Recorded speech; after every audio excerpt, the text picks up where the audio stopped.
New developments to bring you surrounding those mysterious drone sightings in New Jersey. The FAA just announced nearly 24 temporary restrictions banning drones from being flown in certain parts of the Garden State. The agency citing, quote, special security reasons. CNN aviation correspondent Pete Muntean is here with all of the answers. Right, Pete? Yeah, not the first time that drone restrictions have been put in place since this drone frenzy began, but this is by far the most sweeping set of restrictions we have seen. The Federal Aviation Administration just made this announcement. Drones now effectively banned over certain critical infrastructure in New Jersey, the epicenter of this drone panic. Temporary flight restrictions are now in place over 22 different spots. They stretch from as far south as the Hope Creek and adjacent Salem nuclear plants on the Delaware River to as far north as the New York City suburb as Cedar Grove. Each drone is centered on a power station operated by utility provider PSEG. Target here, clearly recreational drones, commercial drones, police, disaster relief, all still allowed. Also, this does not prohibit traditional airplanes or helicopters. Want you to read here, though, the text of the notice to drone operators. It essentially says, mess around and find out. The United States government may use deadly force against airborne aircraft if it is determined that the aircraft poses an imminent security threat, the keyword deadly force. What is not clear is why these specific spots. Remember, the purported drone sightings that initially kicked all of this off were initially associated with military bases, and one of the first drone restrictions to be put in place was over Picatinny Arsenal. It's where the United States Army conducts a lot of weapons testing. So still a bit of a mystery here, and the FAA says it put these restrictions in place at the request of the Department of Homeland Security. It says it is doing this out of an abundance of caution, but still no specific imminent security threat. Mess around, find out. That's on I wanted to use the more colorful language. Yeah, but that's daytime television. That's on the Muntean family crest. That's right. Speaking of mess around, find out, Pete, you talked yesterday as you were doing a report about these drones in New Jersey that there had been an uptick of people pointing lasers at planes, seemingly trying to point lasers at these drones, try to figure out what they are. Obviously a very dangerous situation for airplanes, and the FAA is now putting out a warning. Super dangerous. You can buy these laser pointers online. I have one in my desk drawer, $29 from Amazon. That's the image there from a passenger on an American Airlines flight that was going from Raleigh-Durham to LaGuardia. He said he saw this blue laser illuminate the plane over New Jersey. This was last Friday. Now the FAA says there's been a huge uptick in these laser strikes. Typically, the FAA gets about 30 pilot reports nationwide every night. Every night. Just this past Tuesday, the FAA got 123 nationwide, 24 of them over New Jersey. So essentially, average day in the U.S. localized entirely over one state. And the big risk here is that this can temporarily blind pilots. And this is typically during some of those critical phases of a flight, when you're down low about to land or taking off and still climbing. So it's a really, really dangerous thing. An $11,000 fine from the FAA, and it is a felony. Bad news. Good warning, though, that it's out there. Mess around, find out. All right. Pete Muntean, thank you so much. Anytime.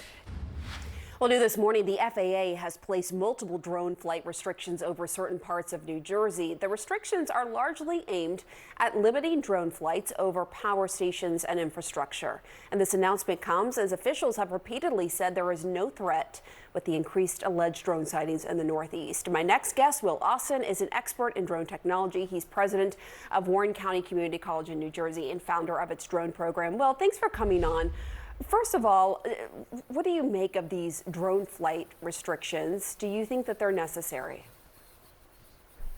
Well, I think at this point, with the way the public is seeing drones, that it's probably necessary to put up the temporary flight restrictions over areas. The nice thing about that is when we talk about the drones that I've personally witnessed over the last month, they're small recreational drones, small commercial drones, and they have a technology in it called geofencing.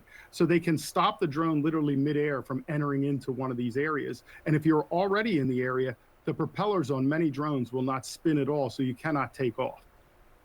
Well, someone listening to this right now might say, well, why hasn't that been done before to prevent some of these incidents that are happening, like near Boston Airport and military bases? Yeah, so not every drone has that technology in it. We have to remember that drones have been around since before 2016, before there were even rules. I was flying drones before Part 107 came out. And the other thing that people sometimes forget is that these are aircraft.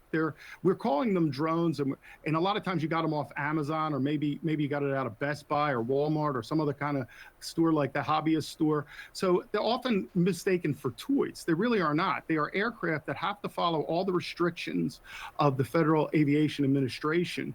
And we've had drones in the sky for many years now with very, very few incidents. So most of the drone professionals or drone flyers out there are very conscientious of the rules. And we maintain to this day the safest airspace on the planet. The FAA does a fantastic job of doing this. So we want to remember that. It's been a month now since I first heard about the drones. No one has seen a large drone as described, or at least not been able to provide evidence, I should say, for that. And the small drones have had very little incidences. But with the media attention, we got a lot of people, I think, flying at night for the first time. And flying at night is much more difficult than flying during the day. And the FAA is saying that pilots are now reporting a dramatic increase in laser pointer hits from the ground since these mysterious drone sightings and since all this attention has been paid to it. How concerning is this? Well, to me, it's very concerning. And because if one of those laser pointers was to hit a pilot, especially on takeoff and landing when it is the most hazardous for aircraft, it could affect their orientation. They could be disoriented, and it could affect their ability to land that plane or take that plane off safely. So you don't want to point laser pointers at anything in the sky, especially this time, well, ever. But think about all the people coming and going for the Christmas holiday. We're about to end our semester here, as are many other colleges. A lot of kids are going to be flying home. You don't want to be doing this because the drones that are in the sky right now there has been no evidence that they pose any kind of threat. And it wouldn't matter if they did. Your laser pointer is not going to have any impact on that drone. The only thing you can do with that laser pointer is affect manned aircraft in a negative way. All right, important message there from you, Will Austin. Thank you.